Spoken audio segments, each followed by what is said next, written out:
السلام عليكم ورحمة الله تعالى وبركاته. مرحبا بكم كامل في قناتكم أخبار رادار أنفو.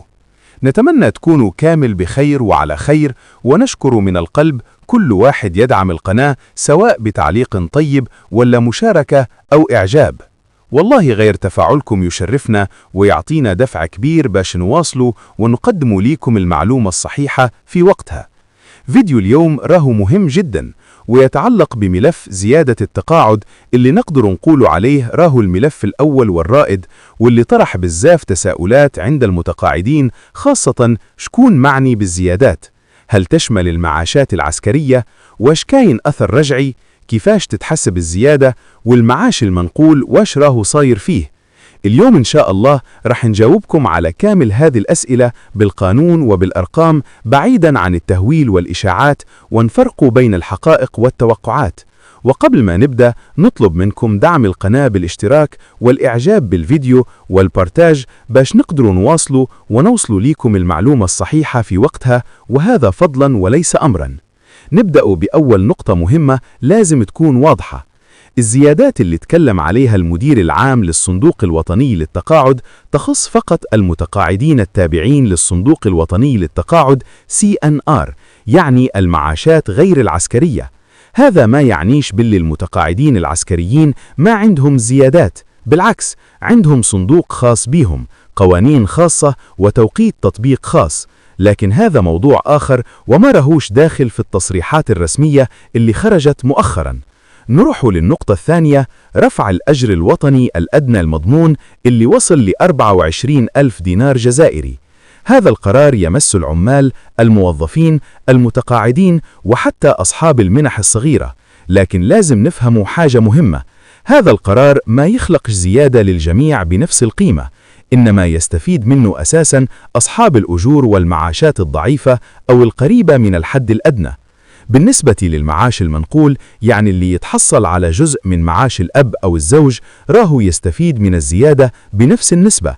لكن إذا كان المعاش الأصلي مرتفع، الزيادة تكون ضعيفة أو غير محسوسة. نجي للنقطة المهمة بزاف، التثمين السنوي لسنة 2025 اللي تم إقراره بنسبتين، 10% للفئات اللي معاشها أقل من 20,000 دينار، 5% لباقي المعاشات اللي تفوق 20,000 دينار.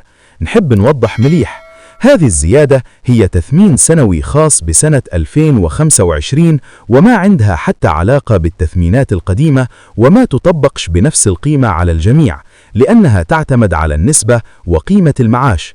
بالنسبة للأثر الرجعي، قانونيا ممكن يكون إذا تم تطبيق الزيادة بأثر متأخر، لكن إلى حد الآن ما كاش تاريخ رسمي معلن، وما كاش تأكيد ولا نفي. حتى مدير الصندوق الوطني للتقاعد ما ذكر الأثر الرجعي، وتكلم فقط على التثمين السنوي، يعني لازم نستناه جريدة رسمية باش نحسم الأمر. قيمة الأثر الرجعي إذا وجد تختلف من شخص لآخر حسب قيمة الزيادة ومدة التأخير. رانا تقريبا على 10 أشهر، يعني إذا كانت الزيادة معتبرة الرابل يقدر يكون كبير، لكن حسب قراءتي ممكن يتحسب من جانفي فقط، وهذا توقع شخصي وما هوش معلومة رسمية. باش تكون الصورة أوضح، حضرت لكم جداول حساب دقيقة من معاشات تبدأ من 7 ملايين سنتيم حتى 10 ملايين سنتيم. حسبنا الزيادة على المعاش القديم مش الصافي، لأن الصافي تدخل فيه منح أخرى كيما منحة الزوجة الماكثة في البيت. طبقنا نسبة 5% وخصمنا اقتطاع الضمان الاجتماعي باش تكون الحسابات واقعية وبعيدة عن العشوائية. الهدف من هذه الجداول هو باش يعرف المتقاعد واش يربح فعليا بالأرقام مش بالتهويل. الجداول كاملة راهي موجودة في القناة، تقدروا ترجعوا لها وتشوفوا التفاصيل بدقة. بالنسبة لتوقيت تطبيق التثمين، المدير ما ذكر شهر معين، قال فقط راهو راح يتطبق. ممكن يكون في جانفي، فبراير أو مارس، كيما صار في قطاعات أخرى كيما التربية والصحة، وين أعلنوا في جانفي وطبقوا في مارس أو أبريل. أما الزيادة الكبيرة اللي تكلموا عليها اللي هي 53%، لازم نفهموا باللي ما راحش تطبق دفعة واحدة، راح تكون على مراحل، كل عام بنسبة معينة حسب ميزانية الدولة، التضخم وعدد المتقاعدين. لكن بإذن الله هذه الزيادات راح تدخل وتشوفوها تدريجيا في حساباتكم. وفي الأخير أي جديد يخص المتقاعدين، الأجور، منحة البطالة أو أي ملف يهمكم تلقوه دائم في قناتكم أخبار رادار أنفو.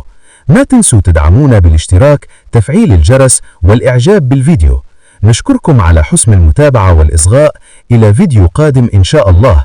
اتهلوا في روحكم وتهلوا في بعضاكم. دمتم في رعاية الله وحفظه، والسلام عليكم ورحمة الله وبركاته.